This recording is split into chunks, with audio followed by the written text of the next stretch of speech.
Assalamualaikum dan selamat sejahtera. Anda di kelas Amali Epidemiologi dan Biostatistik untuk Unit 3, Application of Descriptive Statistics and Data Collection bersama Puan Siti Hamizah Muhammad Husin.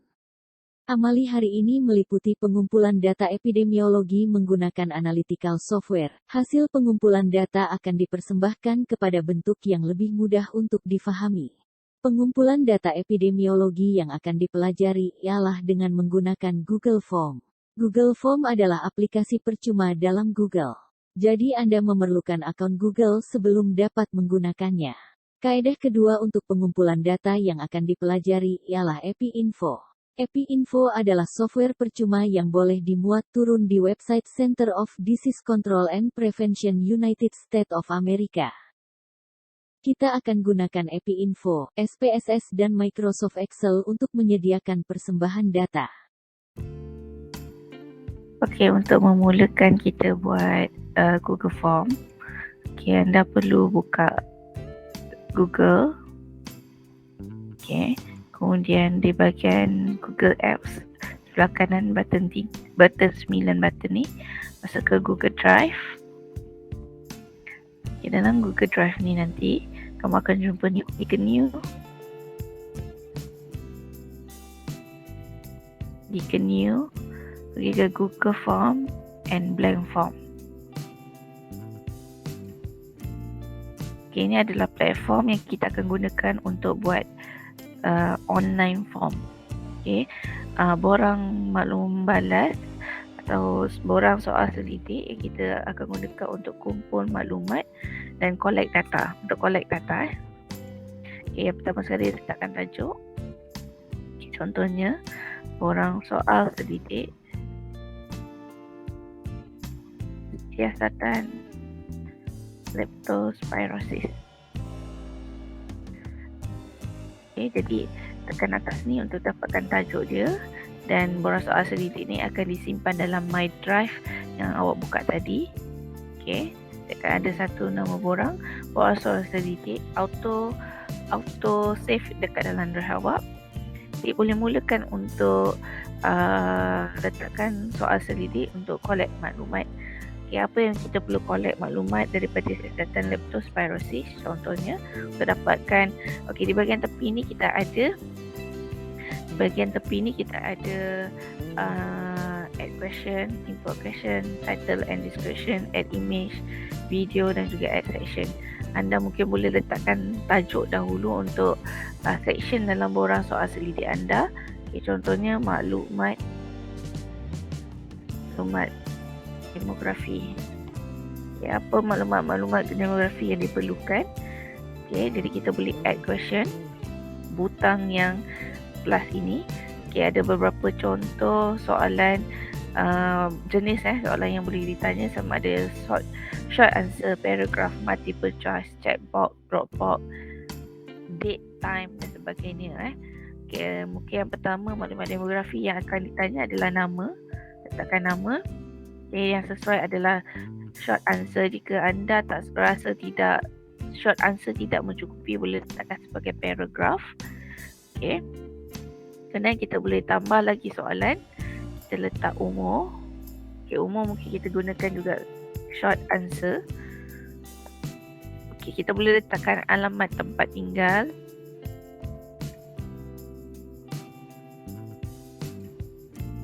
Kita boleh biarkan dia sebagai paragraph. Sebab alamat tempat tinggal mungkin akan lebih memakan ruang yang lagi banyak.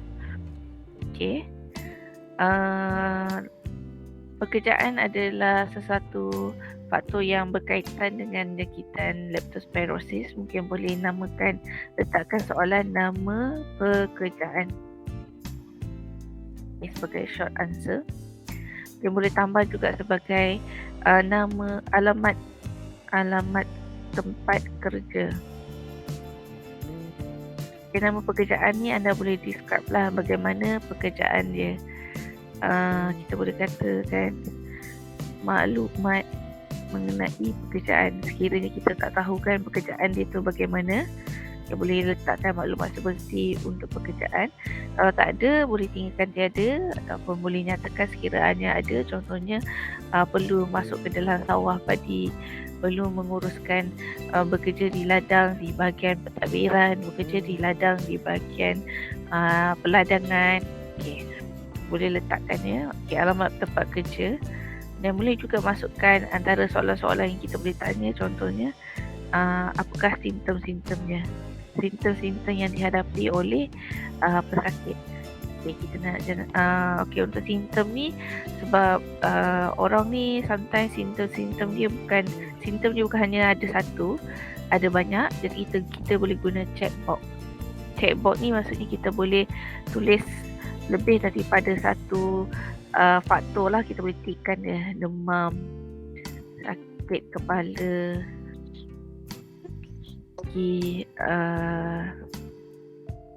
muntah-muntah, pening, kiling, menggigil, rasa nak hitam, dan sebagainya. Jadi checkbox ni tujuan dia adalah untuk kita boleh tick lebih daripada satu jawapan.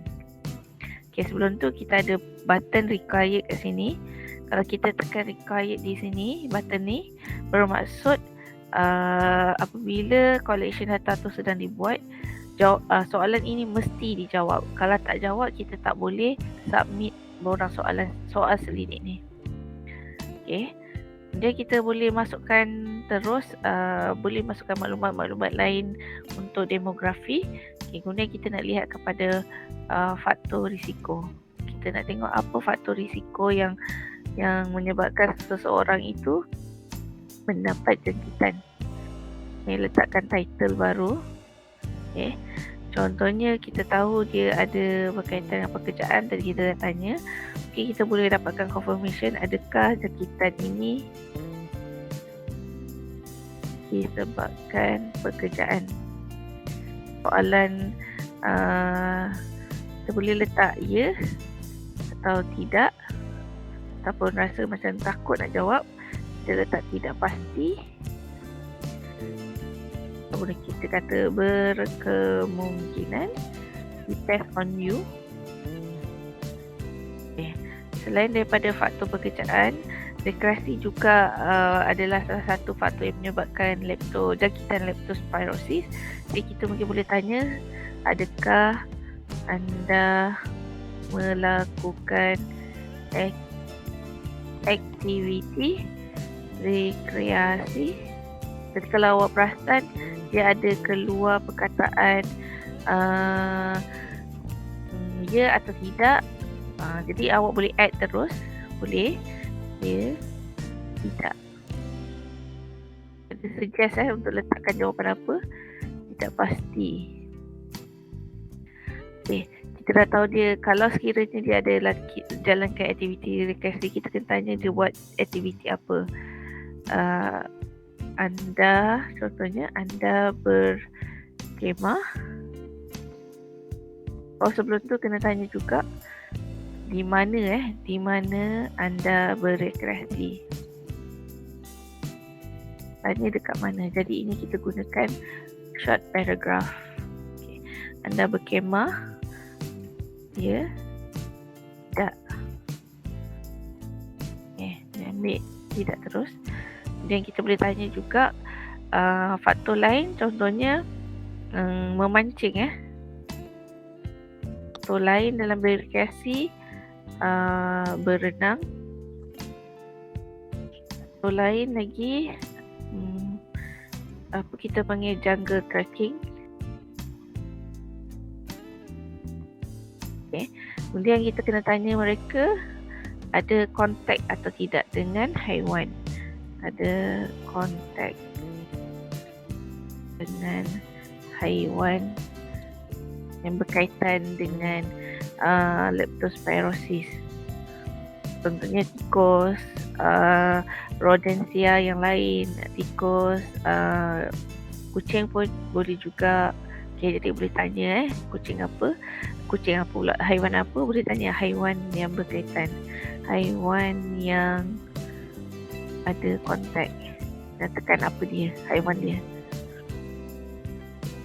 Okay, kemudian kita boleh tanya juga di rumah ada investasi, kita boleh investasi sektor, maksudnya tanda-tanda kehadiran tikus ada ke tidak, kita tanya.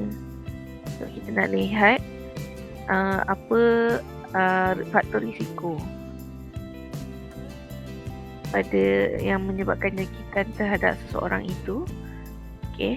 Kemudian antara faktor lain, bekalan air juga adalah antara faktor kepada jangkitan leptospirosis. Kita boleh tanya punca bekalan air dia tu perigi atau air pipe.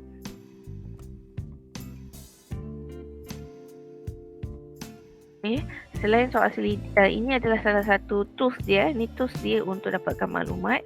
Selain kita dapatkan maklumat ni, field investigation tu pun adalah perlu untuk kita lihat kawasan, kita lihat bagaimana keadaan sebenar kes itu. Okay. Ni mungkin antara faktor-faktornya. Kalau ada faktor-faktor lain boleh kita masukkan. Okay. Jadi bila dah siap untuk mengisi maklumat ni, kita perlu pergi ke preview. Kita perlu pergi ke preview untuk lihat borang soal selidik dan kita boleh isi maklumat di sini. Ni dekat mana kita isi, bukan dekat sini. Ini adalah setting tempat untuk kita buat question dia. Di sini adalah tempat untuk kita isi maklumat. Letakkanlah maklumat Siti Hamizah, umur 19 tahun. Dia letakkan alamat semua. Dia letak simptom, boleh banyak. Kalau boleh ada banyak boleh letak. Okay, kita tengok tadi date macam mana bentuk dia. Ada date tak? Ada date. Tapi ada date, kalau kita ada date, dia akan terus suruh isi dalam kalender. Okay, letakkan anda memancing ke tidak, berkemah ke tidak, ada di mana anda berrekreasi, tertulis sungai, tiling. Okay, kemudian boleh submit. Bila kita dah submit, okay, kita akan dapat maklumat daripada kita punya borang setting tadi. Kita ada question, respond and setting. Kita tekan ke respond, kita akan ada maklumat daripada kita punya collection data tadi. Ini adalah secara ringkasnya maklumat yang kita dapat tadi. Okay, saya ada borang-borang yang lain. Contohnya kat sini saya ada borang siasatan kes keracunan makanan. Okay, ni adalah dia punya tempat kita nak edit dia, setting dia. Okay, di sini dia masukkan ada section.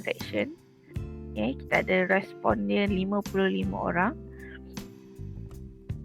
Okay, kalau secara cepatnya kita nak dapatkan maklumat tu, kita boleh tengok di bahagian respon. Kita boleh lihat berapa ramai kita punya responden, 55 orang. 100% adalah 13 hingga 18 tahun.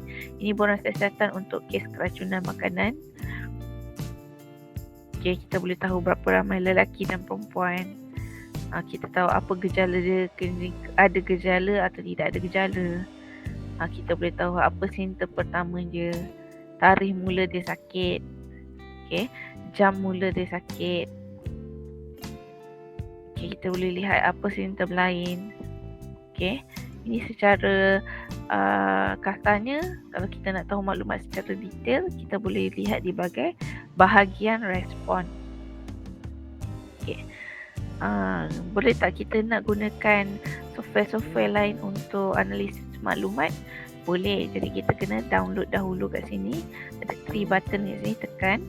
Okay, kita boleh download respon dalam bentuk CSV. Okay, tadi bila kita dah download, ini adalah respon daripada borang soal siasatan kes keracunan makan. Okay, di dalam bentuk zip file. Jadi kita perlu unzipkan dia dahulu. Kita extract file.